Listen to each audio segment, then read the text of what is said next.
nyo kung bakit from 4 impeachment complaint, naging 2 na lang. Dahil ang first impeachment complaint, ibinasura sa paglabag sa 1-year rule bar. Ang pangalawa, winidraw para i-consolidate ang mga ebidensya sa pangatlong impeachment complaint laban kay Sara Duterte. At ang pangapat ay yun ang inendorso ni Ortega at Bini Abante. So suma total, 2 impeachment complaint ang umusad sa Committee on Justice. Bukas, March 3, malalaman po natin kapag i-determina ang sufficiency in substance. Diba? Alam mo, napapasayaw tayo nito kasi maganda po ang development. Sir Glenn, ayos yan nakakawala ng stress. Pero do ako man ang ma-stress. Paano kung di ipasa sa Senado dahil mukhang bias ang iba? O di wala. Ano magawa ko? Ha? Kung hindi may pasa sa Senado, hindi matulog tayo. Hindi na natin problemahin yun. Problemahin na yan ang mga senador. Kung alam nila na may ebidensya at hindi nila i-convict si Sara, problema na nila yun. Bakit ako magpakamatay? Bakit ako ma-stress kung hindi siya ma-impeach? Kaya gusto-gusto ko siya ma-impeach, pero kung hindi siya i-impeach ng Senado, edi problema ng Senado yun. Liability na yun sa taong bayan. Correct, man? Oh, tama ako, mali. Bakit ako ma-stress? Continue ko yung pagbablog. Kung hindi siya ma-impeach, edi makatakbo siya. Kung ma-impeach siya, di hindi siya makatakbo. Ganun naman yun. Hanggat hindi pa siya nai-impeach, manawagan tayo. Nai-impeach siya. Correct? Hindi man tayo ang magtingin lang ng ebidensya. Hindi naman ng Senado. Tayo din. Ay, bakit ako ma-stress kung hindi siya ma-impeach? Problema na ng mga senador yun. Problema na ng mga politisyan yun. Nahabulin sila ni Sara Duterte pagdating ng panahon. Correct? Kay gagantihan man. Gaganti man. Oh, Sir Glenn, malapit na rin tawagin sa ICC si Sara. Oh, ito pa. Oh, mayroon pa akong sayaw na gusto kong ipaano sa inyo. Mayroon pa akong sayaw, guys, na gusto kong sayawin. Oo, pero hindi ko mahanap-hanap yung sayaw na gusto kong ipakita sa inyo ba? Meron akong sayaw na na gusto kong kurekong pong correct. Di ba nga ma-stress kami ya? Ako gusto ko siyang ma-impeach. Pero kung hindi talaga siya i-impeach ng mga senador, di bahala ta ng mga senador diyan kay hindi man ako ang gantihan. Ang mga senador man ang gantihan. Oh, hay ko. Bahala na sila yai kung kaya nila si Sara Duterte pagdating ng panahon. Correct? Tama man? Ilan na yung problema, palamanog nila na iya.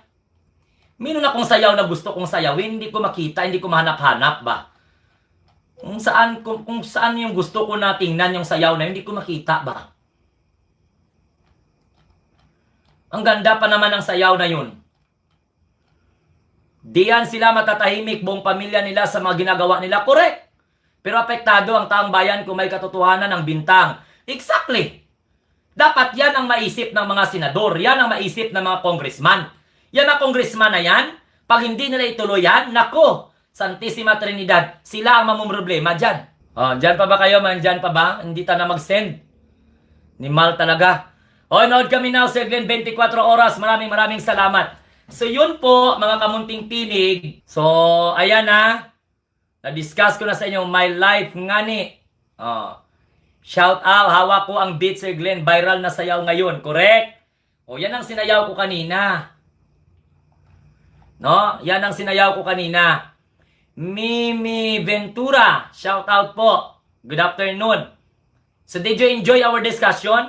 Mabuti naman, walang mga DDS kaya nakinig sila na wag sila manood.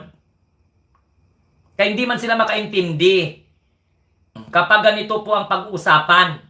So, mga kamunting tinig, yun ang nangyari kanina. So, abangan muna bukas.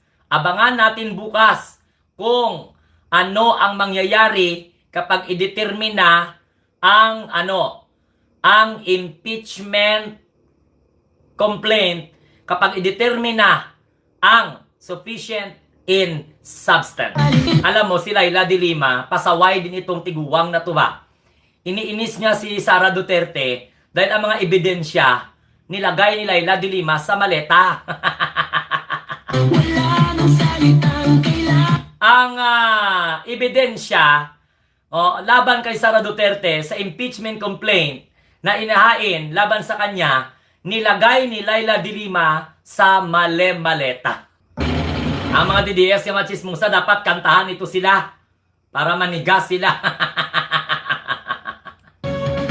Did you enjoy? Kala nyo wala akong mga armas na mga ganyan-ganyan ha. Siyempre kahit papano, pinagandaan ko kay nasa mabuti kaya ako na mood. Kapag maraming mga naga-like, maraming mga naga-share, maraming mga naga-comment, pero daw ginapang torture ang mga DDS. Para naman to sa inyo ha. Talagang mga DDS na ito. Ay, hello po, listening from Oman. Wish natin magtuloy-tuloy na ang impeachment forthwith, correct? So, bago after po dyan, sa forthwith na yan, mga kamunting tinig, i-determine muna ang sufficiency in substance. Pag makalusot bukas, agad-agad, ipapadala po sa plenary yan. Gagawa po ng committee report ang Committee on Justice and then dalahin sa plenary, then pagbubutuhan ng 1/3 bago kapag makuha po yung 1/3 na yan, 105 lang. 105 lang ka mga perma ang kailangan para matransmit sa Senado ang article of impeachment para ang Senado mag-act as an impeachment court. Diyan i-apply ang impeachment proceed na kung saan ay hindi nangyari panahon ng 19th Congress. Marilyn Arellano, shout out. Angel Briones, hello po, good evening. Kay M. Lofi, Agnes Yoshida, Levi Guzman, SMPK, correct? Hello po, Regine. Hello po, Sir Glenn. Good evening po. Watching from Marilao. Alam mo, sa totoo lang, to be honest, guys, bakit parang hindi ako napapaos? No? Pakiramdam ko kanina, paus ako. Pero, bakit parang nagsisigaw na ako dito? Parang ang ganda pa rin ng aking boses. Hindi po siya apektado. Hindi po siya affected. Hindi pa ako namamaos. And by the way, panuorin po ninyo yung mga na-upload po natin ng mga videos, okay? And huwag kalimutan, manood ng mga uploaded video natin sa my Facebook. Mayroon na tayong 60,000 na followers sa Facebook channel natin. At mayroon na po tayong almost 11,000 na mga followers sa PBBM Supporter Ako 2020. Wala kang kawala, kayo ay maganda. Galit sa masama, ang sa inyo bebenga. Wala kang kawala, kayo ay maganda. Galit sa masama,